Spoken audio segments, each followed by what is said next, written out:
უცნაური რაღაცა მოხდა, იცი, მე არ დამიკარგავს ისინი. არც მიჩხუბია მათთან. პირიქით რაღაცა მომენტებში დამიცავს ვიღაცეები. იმიტომ რომ ვიდრეც მიმუშავია სახელმწიფო მედიაში და ეს ძალიან რთულია. თავიდანვე თუ არ დადექი, თუმცა მაინც განსხვავდება დღევანდელი სახელმწიფო და მაშინდელი სახელმწიფო. მაშინ იქ ყველაფერი დუხდა. რუსთავიორშიც დუხდა, იმედშიც დუხდა, აზრთა სხვადასხვაობა იყო. დღეს მგონია რომ აი ძალიან შეგუებით, ძალიან ისე თანამოაზრეობით მიდის ეს ყველაფერი. არ მithქვამს ამ ადამიანებთან ურთიერთობაზე ვარი. არა, პირიქით ვთვლი რომ რაც უფრო კომუნიკაციაში ხარ მათთან, ისინი არ წყდებიან სხვა რეალობას. ახლა ისინი იხარშებიან ერთ რაღაცა აი ამ თავიანთ სფეროში. არავისთან, არც სოციალურ ქსელში, არც ისე აღარ აი ჩაიკეტნენ. რა მოიტანა ეს რეალობა? აი ამ დაყოფამ.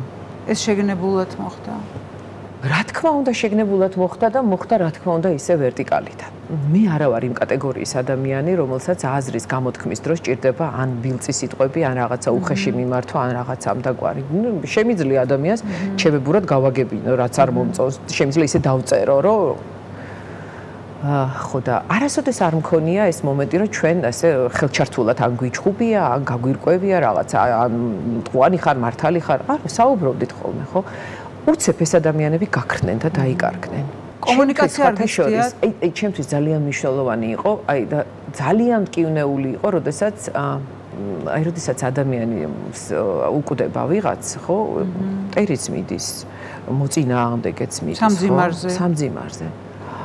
ჩემს გაოცება საზღვარი არ ქონდა, როცა მამა გარდაიცვალა და იქ ვიღაცები არ მოვიდნენ. მართლა გამიკვირდა, იცი? და მართლა მედგინა. რა თქმა უნდა. და მართლა ვერ ახსენე. არ უნდა ვლაპარაკობდი ამას აჯაროთ, არ მიყვარს ამ თემებზე საუბარი საერთოდ, მაგრამ სხვანაირად ვერ ვაგონებ ამ ადამიანებს, ხომ და კომუნიკაცია აღარ არსებობს. ძალიან გამიკვირდა ამ ადამიანს და ზუსტად იციან იმათმა, ვიზეც მე ახლა ვამბობ. არსებობს რაღაცეები, რაც აი იქით ვარ, აქეთ ვარ, იმისიანი ვარ, ამისიანი ვარ. არ მოქმედებს.